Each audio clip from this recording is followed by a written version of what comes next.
type shit. Man, fuck all that, bro. Good morning, good morning, good morning.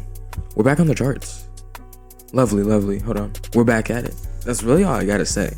Yesterday we took like 4, honestly, in my book, horrible trades. Just talked about how I took a couple of trades and basically watched that move happen yesterday. So that slow kind of like just trickle down was the sell-off that we were looking for. But I was just watching it happen. I was just too, honestly, like scared to just get in there. You know what I mean? And honestly, because I was too busy like looking for my own signals instead of like the signals that the market was giving me, if that makes sense. So yeah, and then the other 2 trades were just based on me like not holding until the targets and then also risking too much. I said even though both of my reads were correct, which they were, the buy side liquidity and then the sell side, the retracement sell down after the manipulation, those were both correct. I still need to work on adapting to BA and holding positions, right? Because that's just one thing that's been very difficult for me. And I think, like I said, it has a lot to do with just like the risk factor. And if I wasn't risking as much in these, it would be a lot easier to be okay with losing like $100 something to win like 500 versus risking 300-400 to win like 1200-1500. You know what I mean? Especially when we don't have a buffer yet in our account and all we need are 150 plus days. Why are we trying to go for these big plays? It's because I'm thinking about how much money I can pull out later. You know what I mean? Like, and that's the struggle. That's the part. That's the problem, right? So focusing on the skill, not focusing on the money, focusing on the risk management, not focusing on the money, and just taking smart trades. Market just opened and we were bulling out the gate.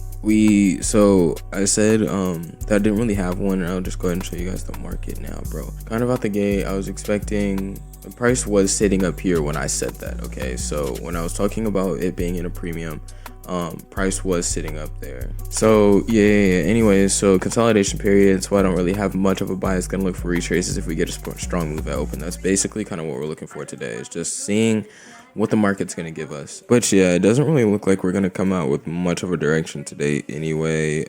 Yeah, this shit's about to be awful. Yo, when I'm editing my videos, it is the most annoying shit. Just how often I just hear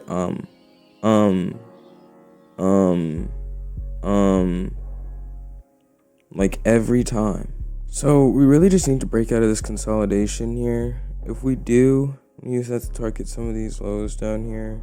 Unless we get a clear direction, bro, I'm not even about to attempt, bro. Now we're gonna wait for a retrace here. I really think it does want to go up. Yeah. Order filled. Beautiful, beautiful, beautiful. Just hit it. I don't understand why we're doing this right now.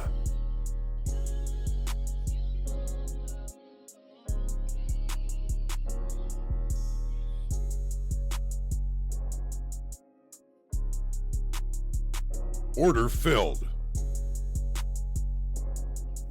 Well, it's not like we're really gonna look for anything else on the day. We're at winning trade, winning day. So yeah, if we're looking at like the win percentages, definitely more green. I think our biggest thing is just that risk management part. I think kind of staying in that 10 contract, unless we're in like all-time highs, which is something that like I'm like so green about. Like unless we're in all-time highs, then I'm like, okay, I know what's happening. If we get this, that's happening. You know what I mean? Because that's where I started trading at. That's where I just started watching the markets a whole bunch. This shit, I have no idea. So like, it's definitely a lot different for me. Great reaction, great patience. I'm telling you, these order blocks are so just significant. I don't know why, especially during these times, but they just really are. 122 on the day. Well, 245 across both accounts. Tomorrow is the 31st. We'll see what happens then. All we have is unemployment claims that'll come out. Then after that, there's a lot of like everyone has their bank holidays and stuff. So the US is literally going to be the only thing that's open. So we'll see how volatile tomorrow is. It might not be, honestly, especially just because it'll be New Year's Eve. Who knows? So that might just be another kind of boring day, or it could be very volatile. We don't know. We're going to be there though. First, obviously, we won't be trading. And then after that, I'll see you guys Friday. So tomorrow, after that, Friday, then that'll be the week. Well, for me, but for y'all are probably like it's probably like January, like going on February by the time y'all see this video. Maybe like mid-Jan, somewhere around there. I don't know. But that being said, I will catch y'all on the next one. Peace.